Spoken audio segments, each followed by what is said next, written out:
Samantala, itinutulak na street parking ban sa Metro Manila, ating alamin. Kasama si Sir Gabriel Go, ang Special Operations Group Strike Force Head ng Metro Manila Development Authority o MMDA.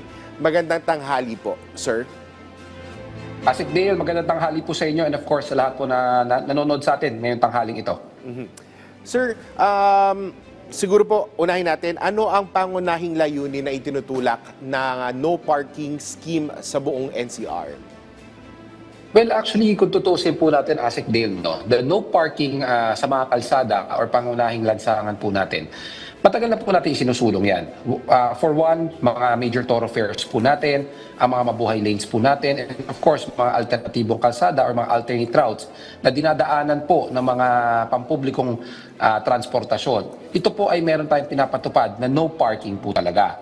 However, meron po kasi tayong mga tinatawag na mga inner roads or mga tertiary roads na kung saan ito po ay nasa pangangalaga ng ating mga lokal na pamahalaan or ng mga lungsod. So dito po pumapasok yung mga nagiging problema po natin na kung saan it causes not only obstruction but also traffic congestion within the city or within the yung sa lungsod po nila mismo. So yan po yung layunin na kung saan nagkaroon po tayo ng isang proposal, of course sa pangunguna po ng ating butihing Secretary John Vic Remulla, na kung saan magkakaroon po ng proposal na no parking po sa lahat ng mga lansangan or sa mga kalsada po sa ating lungsod or within Metro Manila. So yan po yung isa sa mga nakikita nating problema, not only because of the growing problem of traffic congestion but also yung road safety po ng bawat road users na kung saan hindi lang naman po illegal parking ang nagdudulot po nitong problemang ito but also yung mga aksidente, mga nahahagip po ng mga kabataan, and also mga pedestrians po na nawawalan na ng sidewalk na kung saan dapat ito po ay isang safe haven para sa ating mga kababayan para makapaglakad po sila na maayos. Sir, ano po ba yung magiging batayan ng technical working group sa pagpili ng mga kalsadang isasama sa scheme? Lahat po ba or may specific kalsada lang at anong oras po ipapatupad ang pagbabawal ng mga sasakyan or pagpapark ng mga sasakyan sa mga kalsada? Well, there was a proposal a week ago during the first Metro Manila Council meeting na kung saan, according to the DILG Secretary, na pinopropose po ang pagbaban ng mula 5 a.m. until 10 p.m. in the evening ang pagpaparada po sa ating mga kalsada. So, wala pa naman po tayong concrete resolution about it. It's just a proposal pa lang naman po na kinakailangan din po natin konsultahin ang ating mga Metro Manila Council or mga Metro Manila mayors po natin. Kasama po ang MMDA sa pangunguna po ng ating buting Chairman, Attorney Don Artes, na aayusin po natin. Kasi, Asik Dale, kailangan po natin tingnan also yung economic structure within the community. Bawat lungsod, bawat city po within Metro Manila, iba-iba po ang estado ng kanilang mga ekonomiya. Iba-iba po ang mga business environment, iba-iba po ang mga road usage capability po ng bawat lungsod. So, kailangan po natin pag-aralan na kung saan itong proposal, magkakaroon po ito ng benefit not only to a selected few but the entire community or the entire road users. At the same time, hindi po ito magiging negative factor when it comes syempre sa ating mga commercial establishment, sa mga maliliit po nating negosyo.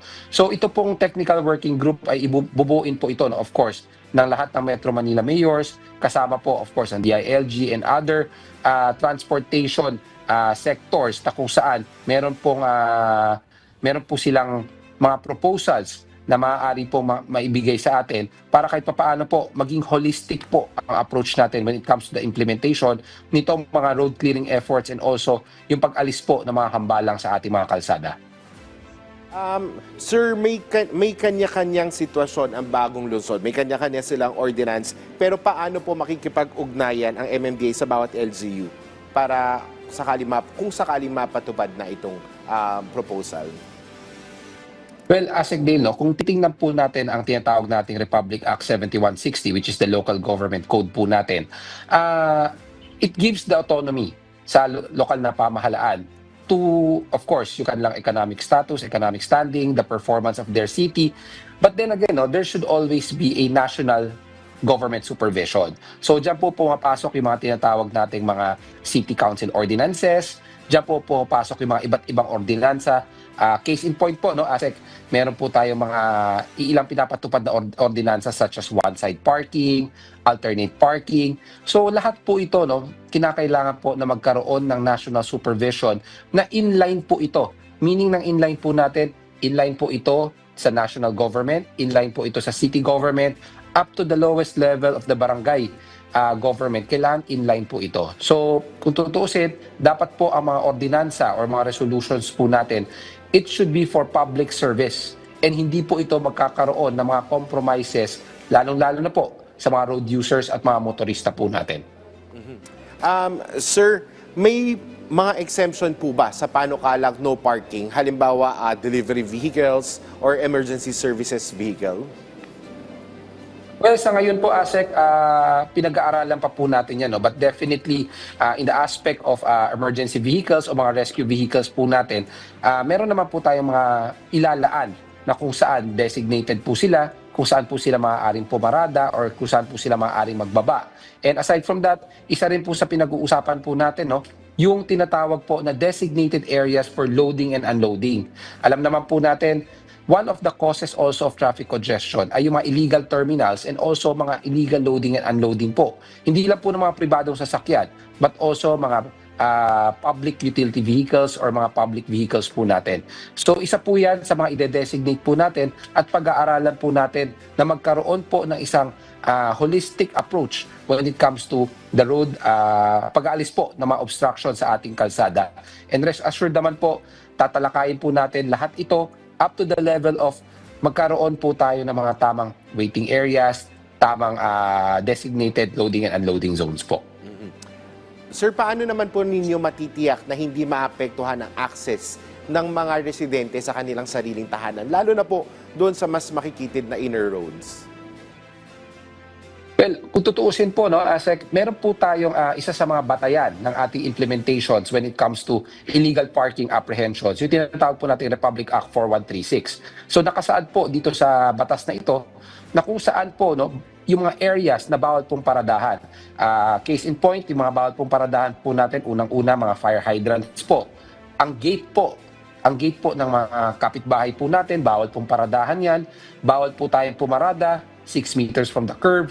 Bawal din pong harangan ang mga yellow boxes po natin.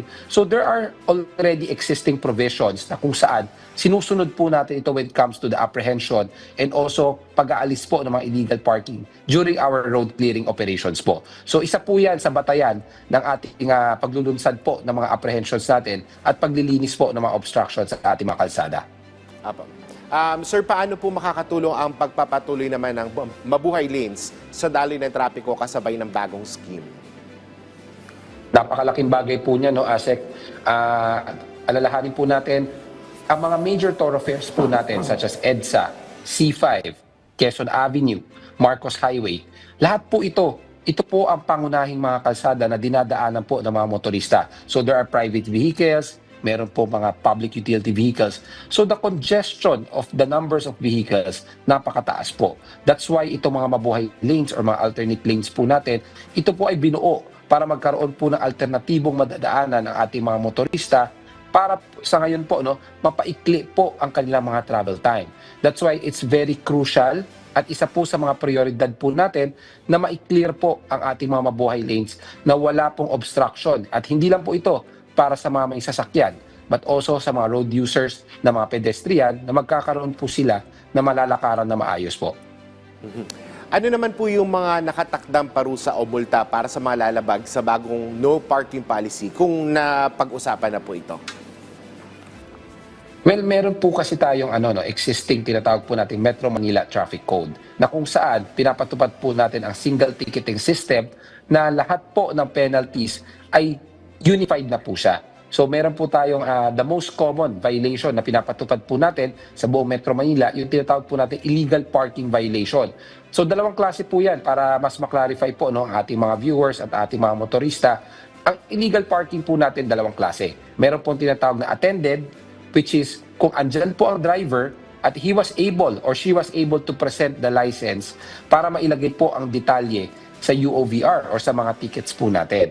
So yan po ay may parusa pong 1,000 pesos.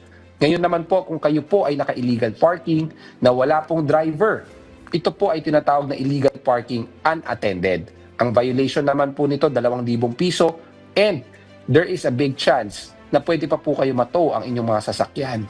And pagdating po sa mga towing po natin, towing violations, ito po ay nag-iiba-iba, ASEC, because it ranges kung saan po kayo natow papunta po sa aming towing, sa aming impounding area, dyan po sa Tumana, Marikina. So it ranges from 4,500 to the extent, umaabot po yan ng halos 10,000 kung kayo po ay natow at kayo po ay nabigyan ng violation na illegal parking unattended.